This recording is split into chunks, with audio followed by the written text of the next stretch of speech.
నమస్కారం. నేను మీ Phanibhaskar, Dilsukhnagar, Hyderabad. Welcome to Pasumarthi astrology centre. Please do subscribe my channel for more videos. నా video నచ్చినట్టయితే లైక్ చేయండి, అలాగే మీ బంధుమిత్రులు, శ్రేయోభిలాషులకి కూడా షేర్ చేయండి. మనం ప్రస్తుతం వ్యాపారము, జ్యోతిష్యము అనుసంధానం చేసుకుంటూ ముందుకు వెళ్తున్నాం. ఎలాంటి వ్యాపారాలు ఎవరెవరికి సరిపోతాయి, అలాగే ఏ ఏ వ్యక్తులు ఎలాంటి వ్యాపారాలు చేస్తే బాగుంటుంది, అభివృద్ధిలోకి వస్తారు, అలాగే పారిశ్రామిక భవనాలు ఎలా ఉండాలి, దానికి వాస్తు అనుసంధానం ఏ విధంగా చేసుకోవాలి, ఒకవేళ అప్పులు తీసుకోవాల్సి వస్తే ఎలాంటి జాగ్రత్తలు తీసుకోవాలి, ఎలాంటి పరిహారం మనం చేసుకోవాలి, ఇట్లా మనం వీటికి సంబంధించి ఒక 10-15 వీడియోలు మనం చేసుకుంటున్నాం.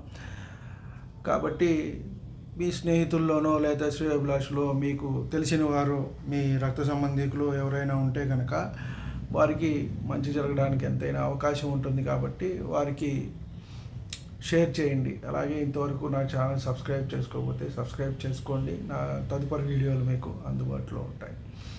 ఈ వీడియోలో మనం పారిశ్రామికంగా మనం ఒక స్థలాన్ని తీసుకుంటాం, లేదా వ్యాపారానికి ఒక స్థలాన్ని తీసుకొని మనం దాన్ని మనకు అనుగుణంగా నిర్మాణం అనేది చేసుకుంటూ ఉంటాం.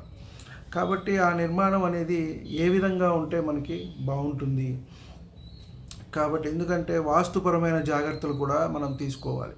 గృహానికి ఎలా అయితే మనం తీసుకుంటామో అలాగే మనం నిర్మించుకునే వ్యాపార సముదాయం, బిజినెస్కి సంబంధించిన మన సొంతది కానివ్వండి, అద్దెకి తీసుకునేటప్పుడు కూడా మనం అలాంటివన్నీ కూడా పరిశీలించుకుని దానికి వెళ్తే బాగుంటుంది. మన సొంత నిర్మాణం చేసుకుంటున్నాము, ఫ్యాక్టరీ, ఇండస్ట్రీ లేదా ఒక బిజినెస్, ఒక షాపింగ్ కాంప్లెక్స్, ఇలాంటి వాటన్నిటికీ కూడా మనం వాస్తుని అనుసంధానం చేసుకుంటూ వెళ్ళాల్సిన పని ఉంటుంది. అక్కడే మనం చూసుకుంటూ, ఎందుకంటే జ్యోతిషానికి వాస్తుకి ఎంతైనా ఒక సంబంధం ఉంది. కాబట్టి మనం దాన్ని చూసుకుంటూ ఎటుపక్క మనకి వాస్తు, ఆ స్థలంలో ఏ ఏ పరిసరాలు ఎలా ఉన్నాయి, దిక్కులు విదిక్కులు పరిశీలన చేసుకుంటూ ఏమన్నా ప్రాబ్లం ఉంటే వాటికి సంబంధించి మనం కొన్ని వీడియోలు గతంలో చేసుకున్నాం. ఏ దిక్కుకి ఎవరెవరు అధిదేవతలు, దిక్పాలకులు అని. కాబట్టి ఆయా గ్రహానికి మనం పరిహారం చేసుకున్నట్టయితే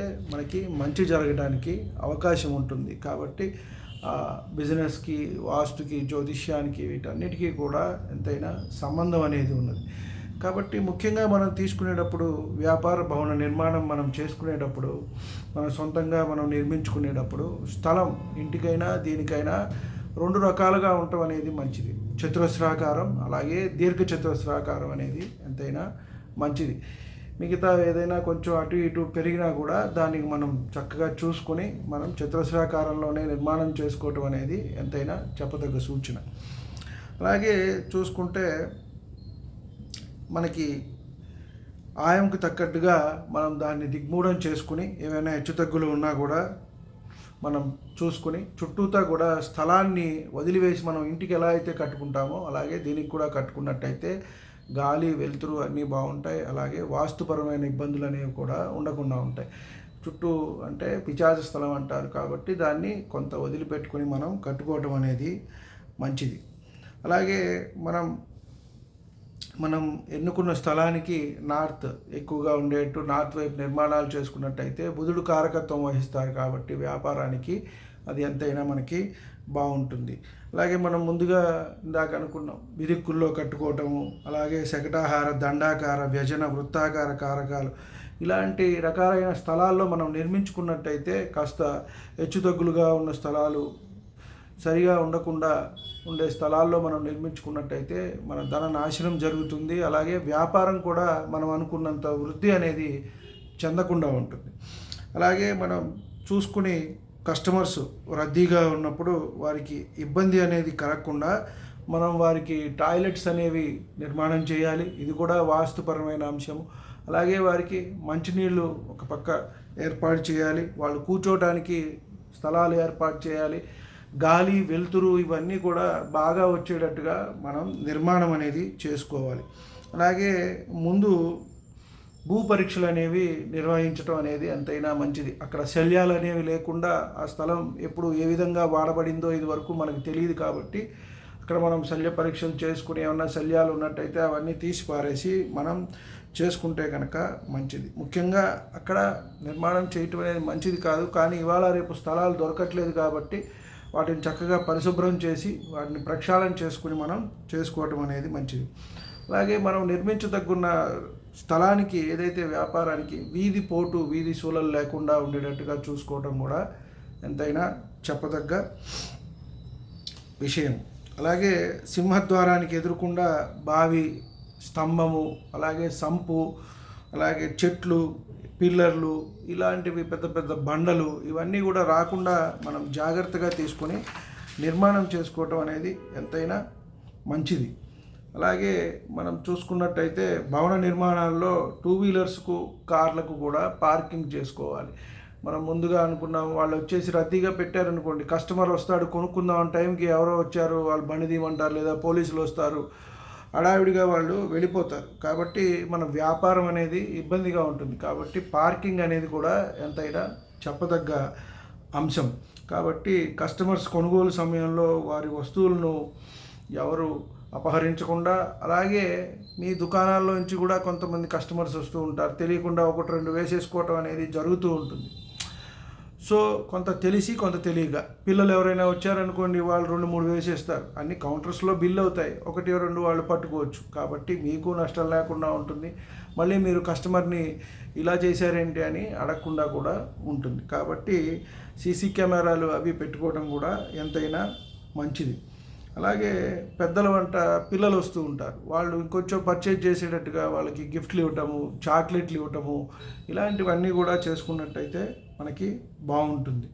అలాగే భవన నిర్మాణాల్లో వ్యాపారం పెద్ద పెద్ద మాల్స్ ఉంటే అవి ఎట్లాగో పెద్ద పెద్ద 5 ఫ్లోర్కి వెళ్తుంది కాబట్టి బాగుంటుంది. మామూలుగా అయితే కింద ఫ్లోర్లోనే మనం వ్యాపారం పెట్టుకున్నట్టయితే మనకి బాగుంటుంది.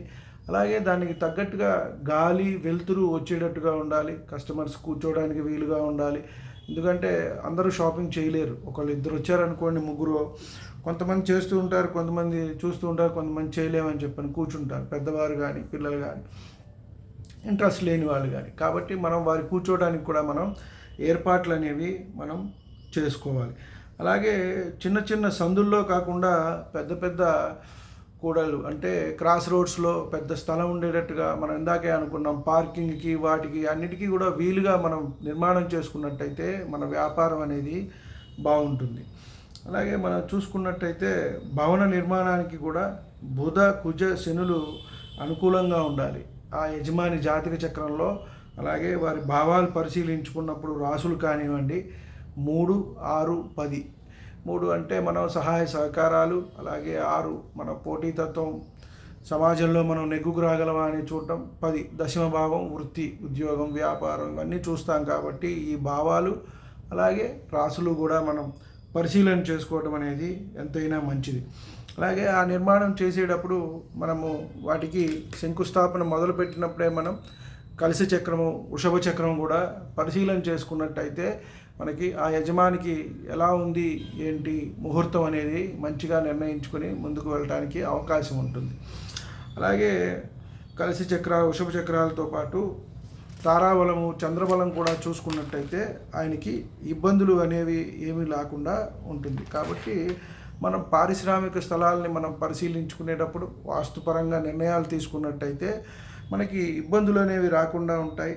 పరిశ్రమల్లో వ్యాపారాల్లో లాభాలు వస్తాయి, అలాగే నష్టాలు అనేవి లేకుండా ఉంటాయి. ఒకవేళ ఉన్నా కూడా తక్కువలో బయటపడతాము. దానికి పరిహారాలు కూడా ఉన్నాయి కాబట్టి అవి చేసుకున్నట్టయితే మనకెంతైనా మంచి జరుగుతుంది. కాబట్టి వ్యాపారం, జ్యోతిష్యం ఎంత ముఖ్యమో వాస్తు కూడా మనం అనుసంధానం చేసుకుంటూ ముందుకెళ్ళవలసిన అవసరం అనేది ఉన్నది. ఈ వీడియో నచ్చినట్టయితే లైక్ చేయండి, మీ బంధుమిత్రులకి, శ్రేయోభిలాషులకి కూడా షేర్ చేయండి. ఇంతవరకు నా ఛానల్ సబ్స్క్రైబ్ చేసుకోకపోతే సబ్స్క్రైబ్ చేసుకోండి. ధన్యవాదాలు.